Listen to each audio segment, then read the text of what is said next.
This is the first promotion ceremony. So last time, Lieutenant Hilgoff, when he got promoted, he was the first one to get the badge. So now Jason has the distinctive honor of being the first promotee to have Julia the Comfort Dog present for his promotion. She's up there in the corner. Pastor Swanson, one of our pastors, is his comfort dog. So it's an exciting day for us. We're recognizing the accomplishments of Jason through the promotion of lieutenant. Also at the same time, we're saying goodbye to one of our members. On July 31st, after 27 years of service, Doug Wall announced his retirement, which opened the opportunity for Jason to be promoted. You know, we're continuing to experience changing times in the Ellsworth Fire Department, and I say this every time. So we continue to go through a significant amount of retirements and just changing the organization. So just doing the quick math, this is the 12th promotion in less than 2 years. 3 chiefs, 2 captains, and 7 lieutenants. And we've hired 11 new hires, and the 12th one will be in just a couple weeks. This transition shows the importance of continuing our succession planning through the officer development program that we have amongst the ranks to prepare our future leadership of the organization. And just as important to our future leadership, we must remain proactive with the changes in fire service, firefighting, and emergency medical care. We talk every time we look at how the UL, the NIST, and the studies on how we fight fires is completely different. The implementation of the Lucas device and how we're seeing changes in how we deliver EMS. We need to stay current with those items, and we need to keep our leaders of this organization current to those. So as craft changes, we change with the craft. Now let's get to the important part, the part for that Jason's been waiting for. There's just a couple of things I want to share with Jason, a couple of my favorite leadership quotes. First is, I believe that a leader isn't good because they're right. The leader is good because they're willing to learn and to trust. The other quote I like is, the most powerful leadership tool you have is your own personal example. And I know you know that. These both mentalities I strongly believe in. I continue to instill within the staff and the officer corps and the members of the fire department. Jason, what I ask you is very simple. I ask you to continue to show compassion, commitment, integrity, and respect to our community, to the members of the organization, and to yourself. And also remember that greatness is often inspired by the quality and the character of leadership. So based on that, I aspire for you to be a good leader. You're accepting a tremendous responsibility this afternoon to step up to lieutenant, arguably one of the most difficult, if not the most difficult promotion to make. You're now a formal leader in the organization. You're responsible for the development of your crew. Your success in this endeavor is essential to the overall success of the Ellsworth Fire Department. And you must go into this position with your eyes wide open. You've seen and been part of the efforts of the Ellsworth Fire Department to be a progressive force in the fire service. Again, I know you know that from the training division. Being a fire service leader does not just come from the fire chief's desk. It comes from the collective efforts of everyone on the street delivering that level of service to the community. As a fire chief, it's my wish, desire, and expectation that you fulfill your position of lieutenant with respect and skill. Now a little bit about Jason before we bring him up. Jason joined the Ellsworth Fire Department in 2008, coming to us from Harvey. Jason is currently heavily involved in the training division. He serves as a lead instructor for the new hire training program, as well as a reorientation program. In addition, in his spare time, he serves on the Honor Guard that we saw this afternoon, a member of the safety committee. He serves with the peer support team, part of the strategic planning team, and has served as a field training officer for aspiring acting lieutenants. Probably where I know Jason the most was our trip to South America in 2011. Jason was one of 9. A couple of us are here today, Bill Mango, Gail Rourke. Went down to Chile and spent 10 days down there for training. Jason's had a lot of accomplishments in his short time on the job. He was a 2015 recipient of the American Legion Firefighter of the Year. He's received unit and company citations, as well as the Elgin Regional Fire Academy Leadership Award from multiple companies. Without further ado, Jason, come on up for your oath of office.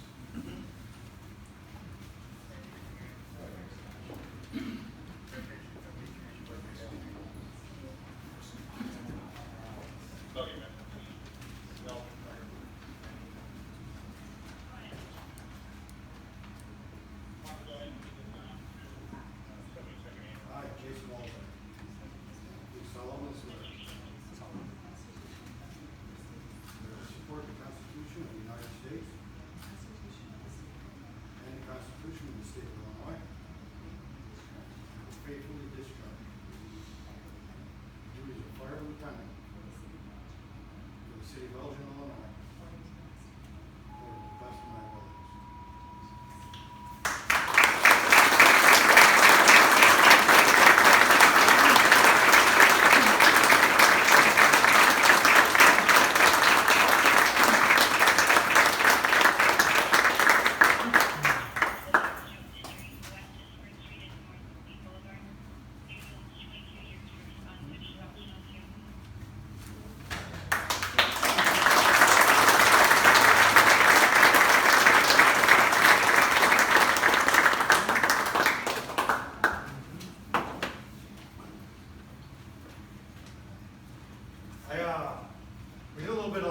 iced the kicker there for a little while, so if I missed somebody, I apologize. I'm prone to mistakes to begin with, and that probably didn't help any.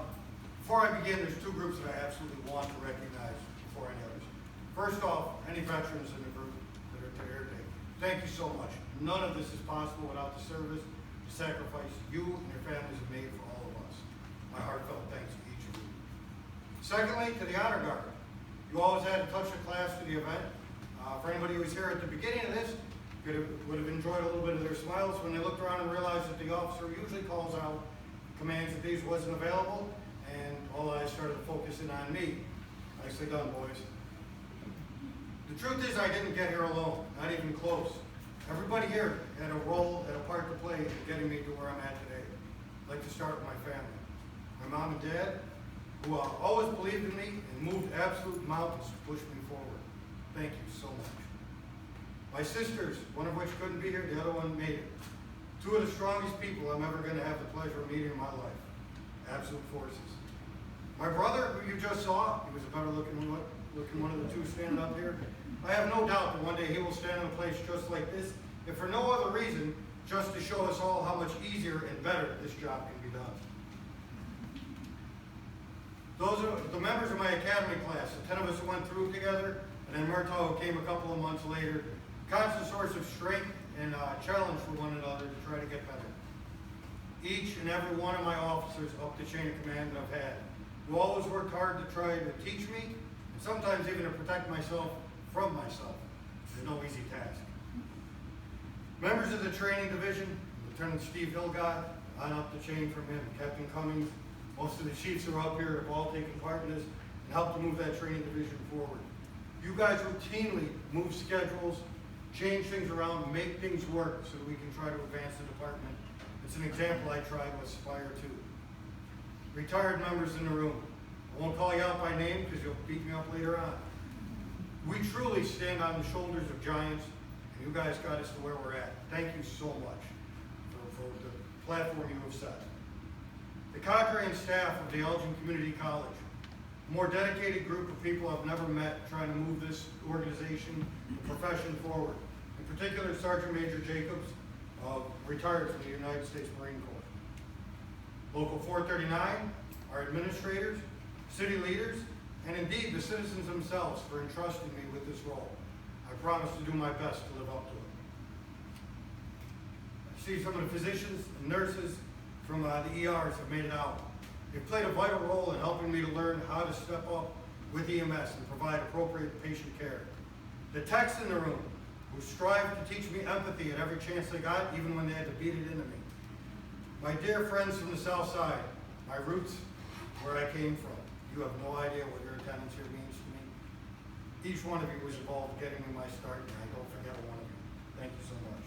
Each of you here today I consider my true friend, and it was you who got me here. The funny thing about moments like these, they're few and far between. You watch for them to come for a long, long time, and then when they're upon you, they seem to roll over you like a tidal wave. When this one was coming up, I had a tender-hearted battalion chief say, listen, kid, I want you to go forward. I want you to inspire. I want to hear words that make me want to smile. At the same time, most of the people I went through the academy with said, listen, we want this short and sweet. We got to get to the pub. I'm going to try to strike a delicate balance here.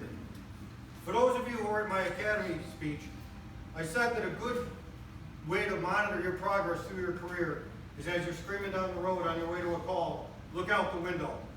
At some point, you're going to see a small child standing by the side of the road waving to you. Look, lock eyes with that kid. And I don't care how busy you are, take a moment and wave back. That kid deserves that. In that next moment, you have one job to do. Stop putting on your gear for a split second and evaluate for yourself. Are you really the practitioner that kid thinks you are, or are you just wearing the uniform? If you're just wearing the uniform that day, please regroup, rethink, and redirect. I just said that moments like these are fleeting and few and far between. Well, that's the problem with the barometer I just gave you. Those moments go a long time in between happening. Maybe too long. Sometimes we fall off our path. So I have a new one for you today, a new challenge that I want you all to help me meet. Think back, close your eyes for a moment if you have to, but remember when you got involved in the profession you're in. Whether you're a pastor, firefighter, a police officer who keep us safe so we can do the job that we do. Maybe you're a politician. Whatever your role is, a doctor, a nurse, you got into that line of work for a reason. Take a moment. Remember what that reason is. Carry that forward. You can be a more true judge of yourself than I ever can be, or that child can be. I also have a request of you. Help me to meet mine. I'm flawed. I will make mistakes. I will do my best, but I know I will fall short. It was all of your help that got me here, and I count on all of your help to carry me forward and keep me going. Thank you so much for your attendance here today.